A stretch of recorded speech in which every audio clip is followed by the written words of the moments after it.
so many of my decisions in life have been really cautious ones, where I thought I can't leave the nest of a big institution, right? And now realizing, not only can I do all of those things, but I can thrive doing all of those things. And it can be kind of the best chapter of my life.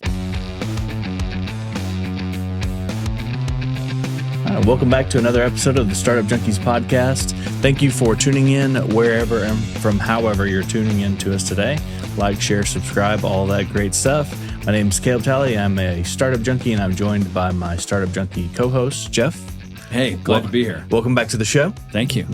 And Daniel, how's it going, Daniel? It's going well. I'm also happy to be here. Awesome. And we are joined today by our guest, Elsbeth Fast, with True Sleep Therapy. Welcome to the show. Thank you. I'm so happy to be here. Awesome. Well, tell us, what is True Sleep Therapy? Sure. It's a private practice that I started over the past summer with the help of Startup Junkie, really helping me every step of the way.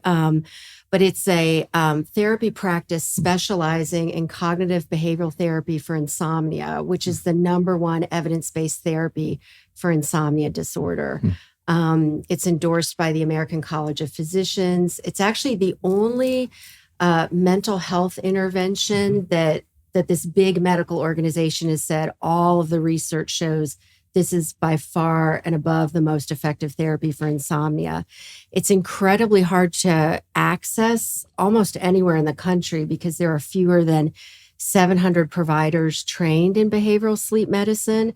And in the state of Arkansas, we actually only have 2 providers, myself and Dr. Vargas over at University of Arkansas, who's actually a preeminent researcher in the field of CBT for insomnia.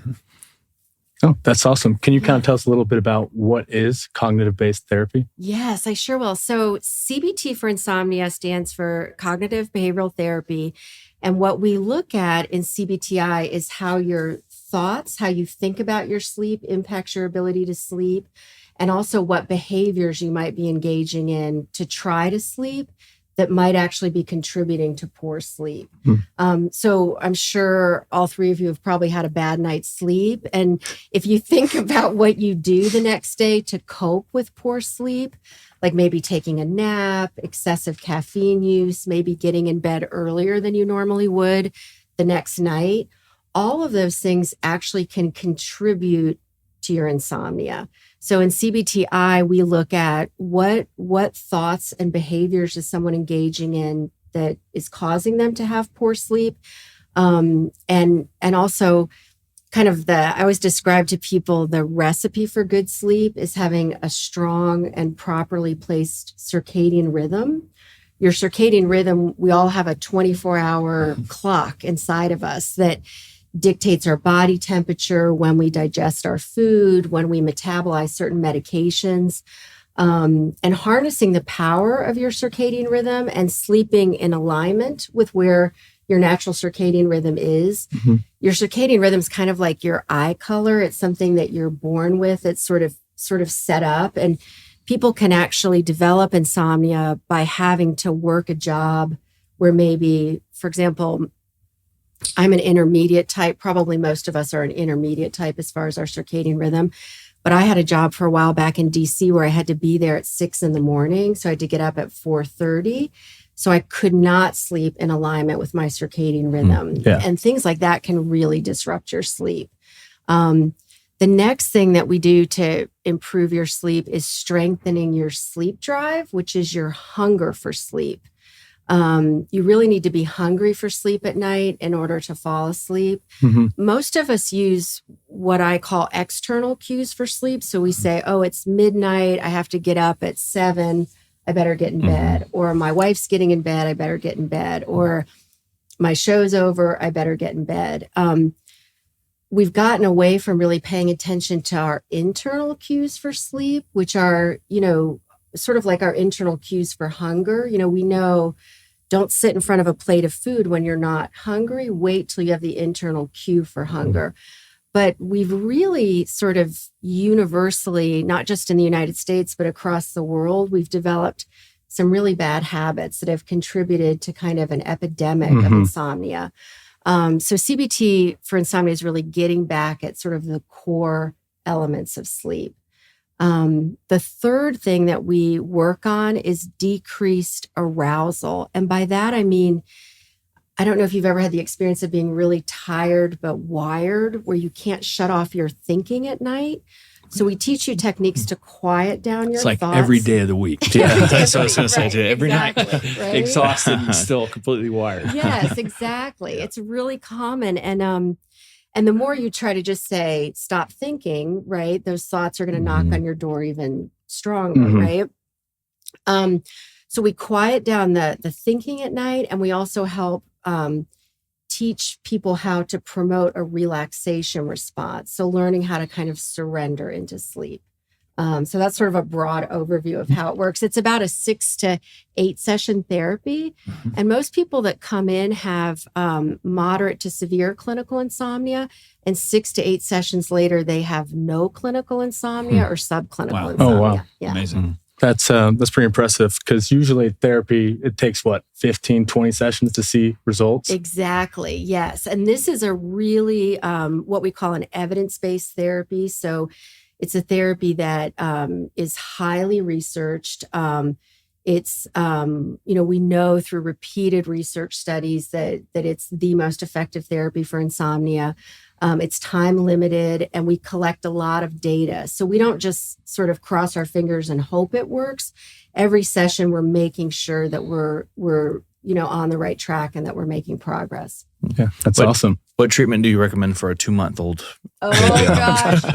So that's a great question, because do you have a 2-month-old? I'm guessing. Oh, so one of the things that I think's happened, at least in the United States, is that there are times in our life where it's just expected that we're going to have a really bad period of acute insomnia.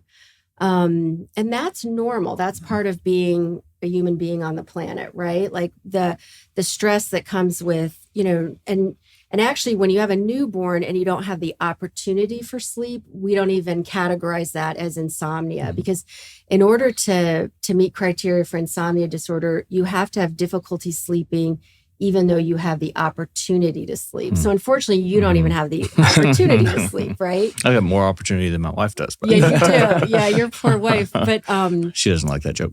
Oh, I bet she doesn't. No, and I think that one of the things that's kind of key during those times is to have the expectation that your sleep is going to be poor.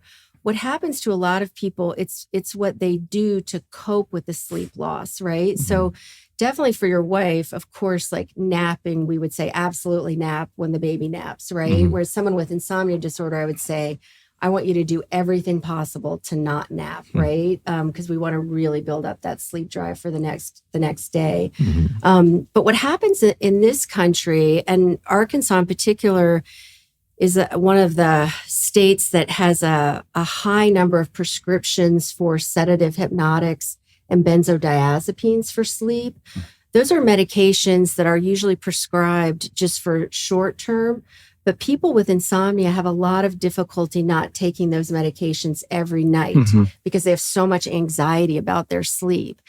And if someone goes in to see their primary care doctor and has like a short-term acute period of insomnia, and the doctor says, oh, here's a prescription sleep aid, they actually are likely to contribute to that patient developing chronic insomnia.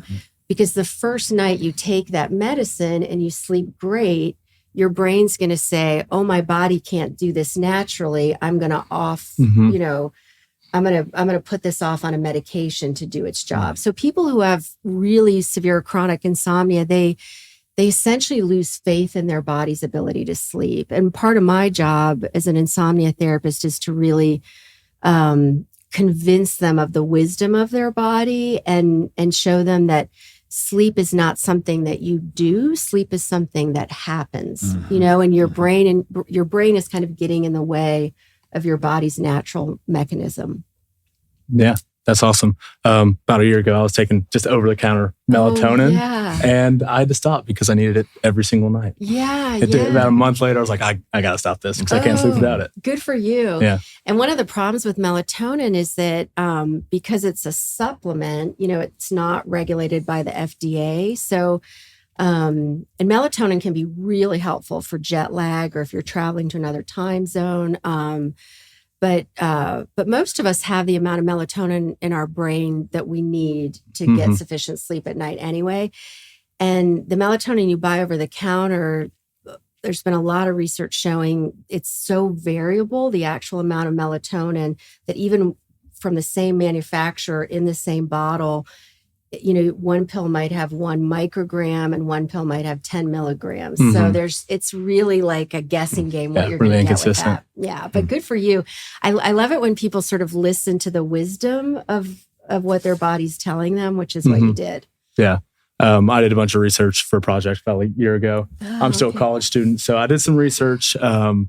And I read something that over 60% of college students have terrible sleep. Yes. Outside of actual therapy, are there any tips or tricks you'd give someone like myself to get better sleep? Yes. So anchoring your wake time, having a set wake time every single morning is a really key component of good sleep. What most of us do is we have a weekday wake time and a weekend wake time, right? And we do that. We're like, oh, I made it to Friday night. I'm going to stay up later and I'm going to sleep in later. The problem when you sleep in on Saturdays and Sundays is you essentially are giving yourself jet lag. You're pushing back your circadian rhythm for those 2 nights.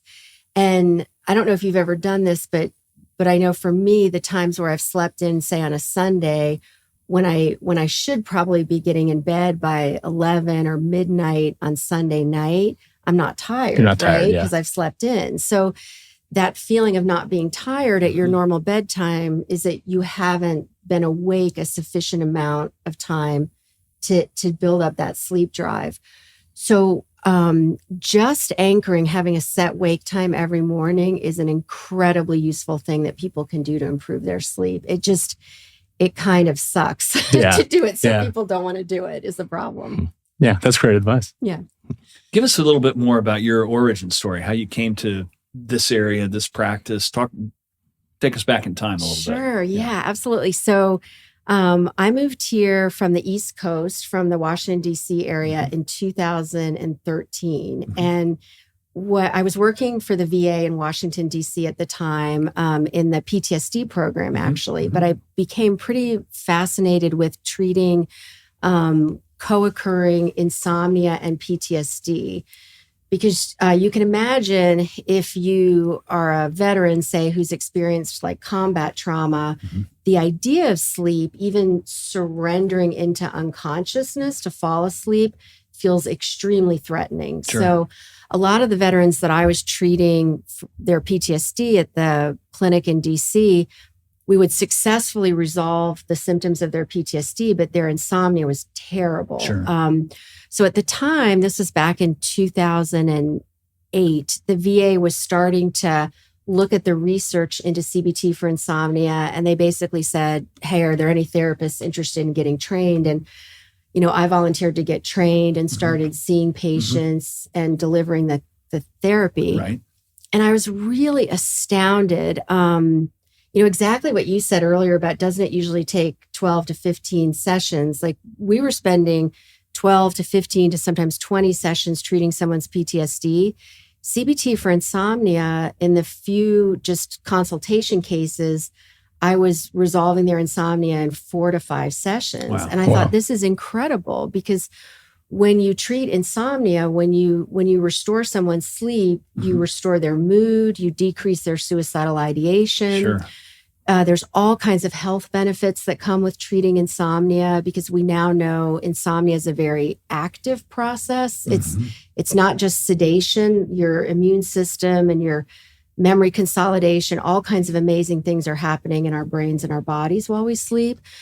So it was really rewarding to see that happening with these veterans. But around that time, my kids were approaching the age of where it just got sort of chaotic living on the East Coast. Sure. And I thought, oh, I'd love to raise them somewhere a little bit calmer and less traffic. And our neighbors behind us on the East Coast were from Fayetteville. And interesting. they loved Fayetteville. The minute they moved to the East Coast, they were so upset because they just kept talking about Fayetteville. And I had never stepped foot in the state of Arkansas. And I was like, what is this about Fayetteville? And a job opened up in the PTSD program at the Fayetteville VA. Mhm. And of course, my neighbors said, you have to apply for it. And I did,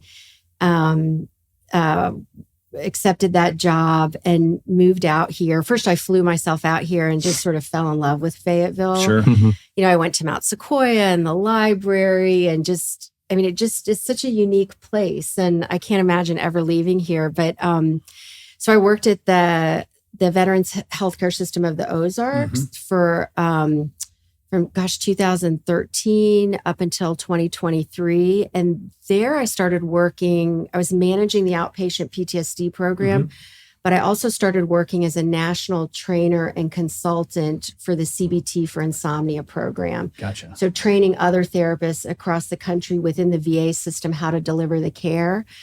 But it always bothered me. I thought, gosh, CBT for insomnia is so available to veterans, but it's not at all available to the civilian population. Interesting. When I'm in my mid 50s now, and I had been thinking about private practice, but I was really terrified. I was terrified of stepping away from, the safety of working for a big institution. I didn't know what it would be like to work on my own as an individual provider. I was really daunted by the whole process. And that's when I found you all and I started coming to some of the lunch and learns.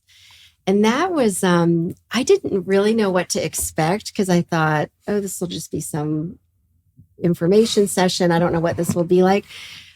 But it was like a community, and I felt just even sitting at the table with other people talking about the businesses that they were starting and then them asking me questions about what I was thinking of doing and the suggestions that they offered. I thought, oh, I'm not going to be doing this alone. I have this whole community. And I set up a consultation with Grace Gill. Yeah.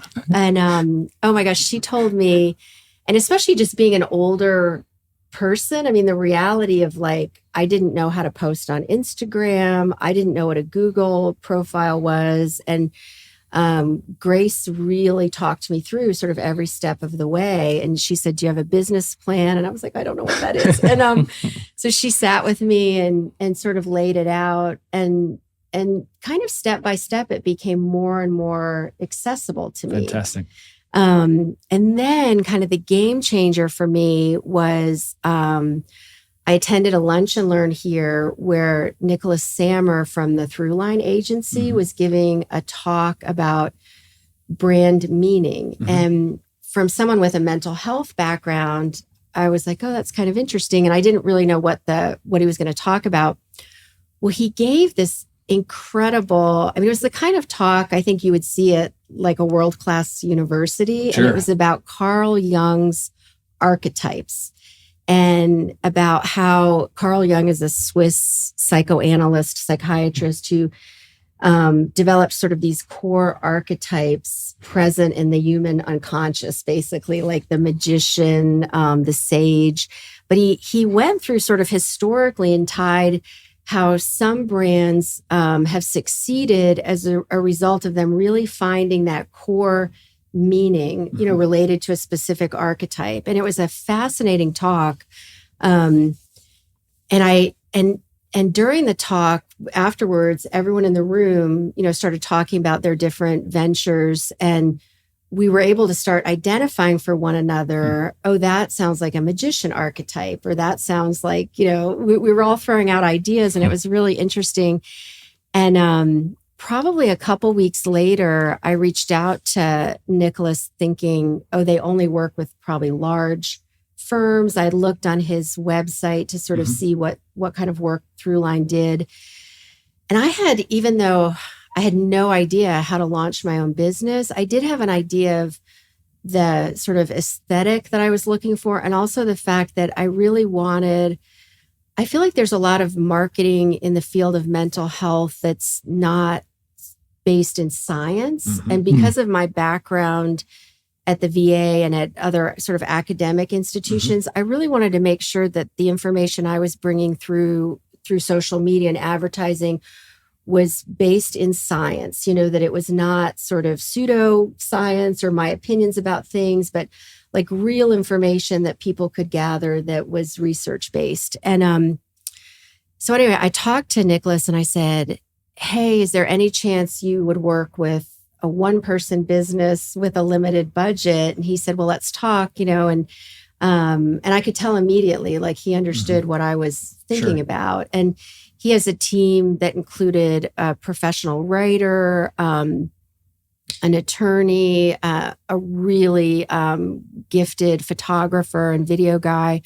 And what really amazed me was they spent a ton of time learning about me, but also learning about insomnia. I mean, they were writing text for me for some of my website content. And I was like, did I write this? And then I'm like, no, this is like That's what you'd hope for from a good agency, right? They really want to understand things from the client's point of view. Yes. And more than just maybe what you dictate to. Absolutely. I mean, they really did a lot of work, and they built an incredible website for me. And they also have helped sort of strategize with all kinds of things, as far as recruitment of clients and engaging with social media. That's still an issue for me because it's so just being older. And I keep asking, I have a 17-year-old son and a 20-year-old daughter. And anytime they walk through the door, I'm like, could you just please help me with something with Instagram, and they're like, oh, Mom, forget it. But anyway, it's been really wonderful. That was, I don't know that I would have been able to do this without Startup Junkie. And it's just, it's been an incredible experience, and I'm really grateful. And I still can't quite understand how it's all free. I just don't, so many resources. For the last 15 years, it's what we've called an unsustainable business model through divine intervention we've sustained for 15 years. Oh my God. It's incredible. We've got a lot of good funding partners that realize that the creation of new businesses and entrepreneurship is kind of a way for regions and for the country to do self-determination and to build a more vibrant economy. And so they realize that. And you're kind of a case in point of what can happen with these types of services. Yeah, we're sitting in this clip. Absolutely. Right. Yeah. Absolutely. Yeah. No, I'm really grateful because, I mean, for me, just the opportunity to be able to deliver CBT for insomnia, and I can do it through telehealth throughout the state of Arkansas. And I recently had a client, south of Little Rock contact me, and he said, I had been looking on the University of Pennsylvania School of Medicine. The Perelman School keeps a international directory of CBTI providers. And he reached me and he said, I've been checking that directory for 2 years to find a CBTI provider in the state of Arkansas, and your name finally popped up. And so I've been able to see him over video to deliver the care. And so that's my goal, is to deliver it as widespread across Arkansas as possible. And long term, the impact, as I forge relationships with local physicians and talk to them about the clinical practice guidelines for insomnia, I'd really like to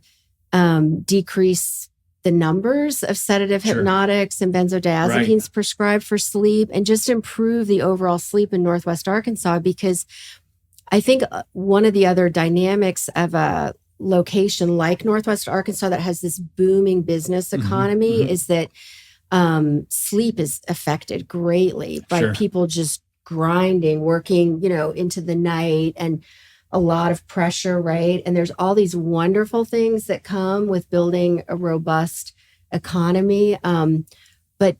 But I think most really savvy business owners are aware protecting the sleep of our workforce is key, right? When you protect the sleep of your workforce, they have less sick days, right? They're more productive at work.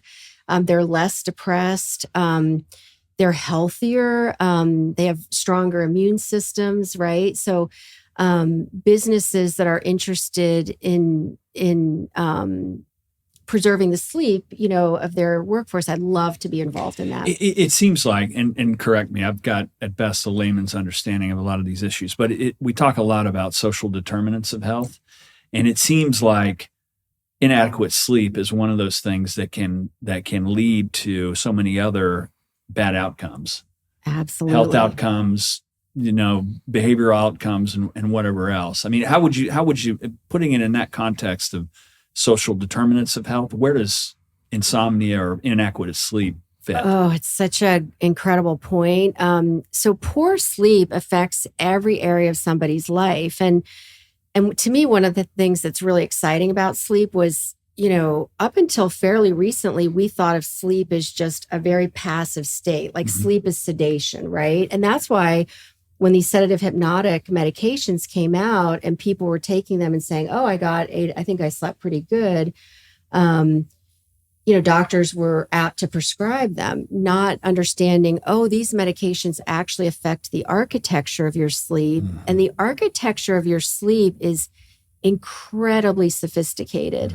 So when we first fall asleep, we go into what's called non-REM stage 1 sleep. It's a very light stage of sleep. Most people have the perception during that stage that they're awake, but they're actually asleep. Then you move into non-REM stage 2, which is slightly deeper sleep. In non-REM stage 2, your blood pressure's dropping, your heart rate's dropping, your skin temperature's dropping. Then you move into non-REM stage 3, 4. This is the very deepest stage of sleep where we go into what's called delta wave activity. Our brain waves sort of elongate and slow down. During non-REM stage 3, 4 sleep, our immune systems launch an incredible defense. So they search throughout our body looking for infections, viruses, bacteria. And our sleep architecture is so sophisticated that if we are battling an infection or say we have a broken bone that we need to heal, our brain will actually make an attempt to spend more time in non-REM stage 3, 4 at night in order to accomplish those immune functions. And when I explain that to patients, they immediely say, oh my gosh, why would I want to take a medication that messes with that? Like that's kind of incredible, right? Then we move into REM sleep after that. And REM sleep, we do a lot of memory consolidation, a lot of emotion regulation takes place during REM sleep. So if we're deprived of REM sleep, we're going to feel more irritated the next day or maybe tearful the next day. So all 4 stages of sleep are incredibly important, and we move through all 4 stages every 90 to 110 minutes. But when we're deprived of that dose of sleep that we require every night, it affects our cardiovascular system. It affects our metabolic system. It can even affect the hormones that are responsible for telling us we're satiated, that we're full. So you may notice after a night of poor sleep, you immediately could grab donuts if there's donuts in the office. And after a night where you slept well, you're like, I don't want a donut, right? Like, so we make poor decisions, and we get sort of all of our signals within our body are compromised when we get poor sleep. But yeah, it affects our memory. After a night of poor sleep, people have difficulty with short-term memory. If you think of your brain as kind of a hard drive, and every experience that we have during the day is collected on a stack of, say, 3x5 index cards, right? When we're sleeping at night, our brain is sorting through those index cards and it's figuring out, what can I put in short-term memory? What can I put in long-term memory? What can I discard? And by doing that, we clean the slate so that we can take in new memories and new learning the next day. And that's one of the big problems with sedative hypnotics is they really affect memory consolidation. And a lot of clients I have who are taking those medications will say, yeah, I have to, on the nights I take Ambien, I have to go back and rewatch the last episode of what I watched or reread the book that I read, reread the last chapter. Natural sleep, when you can get it, is incredibly beneficial for all aspects of your life. That what's the correlation with active dreaming, lucid dreaming? I mean, I'm an active dreamer. It always seems like an adventure to me when I wake up. Yeah. It's like, hey, this is what I did, and this is what was happening, and I could fly in this dream and whatever else. But how does all that correlate to proper sleep? Yeah. So, I mean, dreaming is really important. And all of us dream. Sometimes people will say, well, I don't dream, and we all dream it, but you probably, if you are remembering your dreams, you're more likely awakening sort of on the cusp of REM sleep, right. Where it's more front and center. Right. You tend to, the first half of the night, so say you sleep from midnight to 6, the first half of the night, midnight to 3, you're spending more time in REM sleep, although you are getting, more time in non-REM sleep, although you are getting REM sleep during that time. You are dreaming the first half of the night. But you're going to do a deeper, longer dive into REM sleep from 3 to 6. So if you wake up during that time, you're more likely to remember your dreams. Gotcha. Dreaming is, it's almost like a state of psychosis in a way, right? Because that explains a lot. Yeah. That makes sense to me now. Yeah. And a lot of clients will say, well, what hidden meaning is there in this? And certainly I do believe that things that we push away during the day can come up, and our brains will make an attempt to sort of process them during sleep. But at the same time, sometimes our brains just sort of go haywire. They're sort of unleashed at night. Right.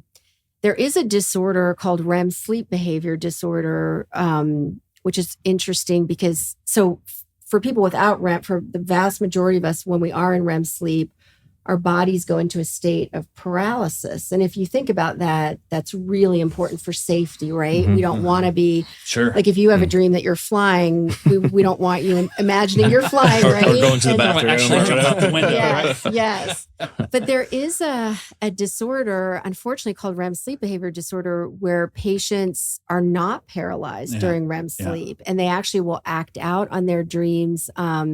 And they can end up with like really severe injuries. They can end up breaking bones, and it's thankfully like a very rare disorder. But even looking at disorders like that and realizing, gosh, sleep is something incredibly important, and when any piece of it is disrupted, whether it's a sleep disorder like obstructive sleep apnea, which is also incredibly underdiagnosed and undertreated, although we have great sleep medicine doctors in Northwest Arkansas, including Dr. Eccles over at Manna and Washington Regional, and Dr. Foman up at Mercy. And they actually will do sleep studies, make a diagnosis of obstructive sleep apnea or REM sleep behavior disorder. But if they find that someone just really has insomnia, they'll refer them to me then for CBT for insomnia. Gotcha. Very interesting. Does sleepwalking fall into that category, or is that just, doesn't seem as dangerous? Yeah, I guess, sleepwalking is something that, happens more often in childhood, although sometimes adults can sleepwalk as well. But yes, it's not as dangerous, although it can be dangerous. But just really gently redirecting someone back to their bed is kind of a key thing for that. And as opposed to in REM sleep behavior disorder, we often have to recommend that people sleep in sleeping bags that are pretty tight, that are locked at the neck so that they can't flail around at night. And you think, what an incredibly uncomfortable way to sleep. Or have their beds on the floor. Make sure windows are nailed shut, sharp objects removed from the home. I mean, it becomes like changing your entire way of life if you have that disorder. So thankfully, it's very rare, and hopefully more research will kind of unlock, what is happening with that within the brain, that the brain is not paralyzed. But as opposed to, I said earlier, sedative hypnotics and benzodiazepines are not great medications for insomnia disorder. Benzodiazepines and melatonin are used frequently in the treatment of REM sleep behavior disorder.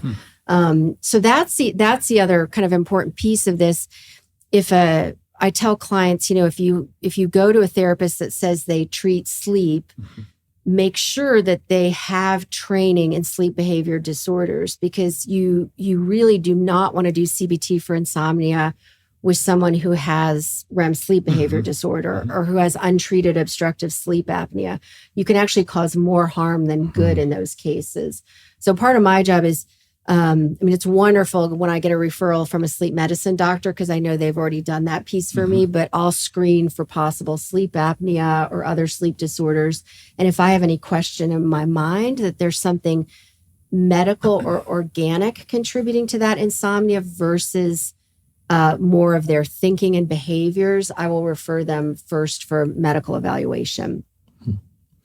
It's obvious that you're passionate about, what you do. And, for folks that, come through Startup Junkies sometimes that want to turn their passion into, a business, they struggle navigating the obligations of running and operating a business. So I'd be interested to hear you kind of talk a little bit about that too. Yeah. Just going from, practicing, working somewhere else, and then now you're a business owner. Yeah. Well, the biggest challenge for me in my mid-50s has been, I'm used to having to learn new things clinically, like new clinical information, but having to learn things like keeping a budget, right? And developing a business plan, right? And figuring out social media. And that's when coming to these Startup Junkie Lunch and Learn events and then meeting with Grace, I realized, I need to get a lot more comfortable asking for help. And when you ask for help, people are all over the place that are willing to help you, which is kind of incredible. I mean, Grace, connected me with so many resources, and even people that I just met, other startup businesses at the Lunch and Learns. We shared each other's contact information, so I met an accountant, I met like a whole variety of different people that were doing something similar that would share advice about where to rent office space, to think about parking, all the things that I never in my, 30-something years of doing this have ever had to think about before. Signage, like stuff like that. So, but it's been really fun. I mean, and I love that we live in a community where, doing something like what I'm doing is encouraged and promoted. And, I think I feel really lucky, because I think, maybe if I lived in other places in the country, they might say, aren't you nearing retirement? Or are you sure you want to do something like that? And I haven't gotten that feedback from anyone in Northwest Arkansas. They've said, that's great. Tell me more about it. How can I help? Right? Or let me connect you to this person. It's a common refrain. And I think it's something that's in the DNA of this place. And there's probably a lot we could talk about, but it's encouraging to hear you say that. Oh, good. Yeah. No, it's really, I don't know, it's like a uniquely supportive environment, I think, for female business owners in particular, and also for older business owners is what I found. Like people willing to, I think, spend the extra time with me, even to, knowing, I grew up in the 1970s and 80s. Like for the vast majority of my life, I didn't have a smartphone or a computer, right? So my learning curve's a little bit steeper on some of those things. And people have been incredibly gracious with me and helping with those aspects of the business. So that's been great. I even had, even just setting up my tech in the office, where I realized, I need a second computer screen because I, track data on this Excel spreadsheet. And a friend of mine had her husband, who was a tech guy, come in, and, I wasn't equipped to just go to Best Buy and pick out what I needed. I mean, it would have been a disaster. I would have been going back and forth returning things. And, I told him what my budget was. He picked out the tech for me, came in and set it up, So, that's one of the big things I've learned. And I've been telling my daughter this, as she's actually traveling to Madrid in a couple weeks for the rest of the summer. And I said, one of the biggest things I learned, I think a little bit later in life, is how important it is to ask for help, like reach out to other people. And when you do that, number one, life gets a lot easier. Sure. Number two, you learn so much more. And you develop that network of support that we all need to function. Absolutely. Yeah. Well, to wrap things up, we kind of like to ask this question. Yeah. If you had a time machine, you can go back and tell yourself something, what would it be? Oh, gosh. Think about at the beginning of the journey, maybe when you were just starting out at the VA or even before. Yeah. I read a quote once, and I'm going to mangle it, but it said something like, imagine what you could do, if fear was out of the picture entirely, right? And I think so many of my decisions in life have been really cautious ones, where I thought, I can't leave the nest of a big institution, right? I can't go purchase health insurance on my own, right? Like I can't work independently. And now realizing, not only can I do all of those things, but I can thrive doing all of those things. And it can be kind of the best chapter of my life. And so if I could go back in time, I think I would tell myself, be less afraid, take more risks while asking for help and guidance from other people. Yeah, that's awesome. Well, if any of our listeners out there want to follow you or learn more about what you do, where can they find you?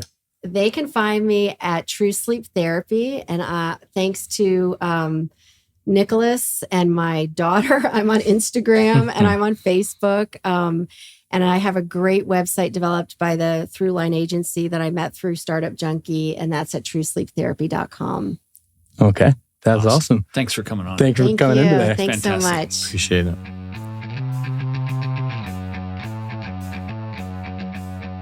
Ecosystem builders, entrepreneurs, chambers of commerce, mayors.